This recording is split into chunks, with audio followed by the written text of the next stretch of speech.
అందరికీ నమస్కారం. అదే మన సంస్కారం. అందరూ బాగుండాలి, మనమందరం బాగుండాలి. అందరూ బాగుంటేనే కదా మన దేశం బాగుంటుంది. జై భారత్, భారత్ మాతాకి జై. మీ అందరితో ఒక విషయాన్ని చెప్పాలని ఆశపడుతున్నాను. ఎవరు అంటరాని వారు? ఎవరికి అంటరాని వారు? మగవాడు ఎలా ఉన్నా అంటరాని వాడు కాదు. ఆడపిల్ల ఎంత ఉన్నా అంటరానిది అవుతుంది. ఇది ఎలాగూ? ఆడపిల్ల మీద వివక్ష ఎందుకు? ఆడపిల్ల ఆట బొమ్మైంది. ఆడపిల్ల ఆట బొమ్మన మగవారి మీద మమకారం ఎందుకు? మనమందరం ఒక విషయాన్ని ఆలోచిద్దాం. ఆడపిల్ల లేనిది మానవ జాతి ఉందా? లేదు.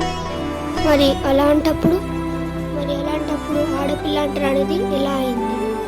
ఆడపిల్ల అందరినీ చూస్తుంది. ఆడపిల్ల అందరంత ప్రేమను పంచుతుంది. ఆడపిల్ల ఎప్పుడు ఎలా అంటరానిది? ఏ విధంగా అంటరానిది? ఆడపిల్ల సృష్టికి, మానవానికి కారణం.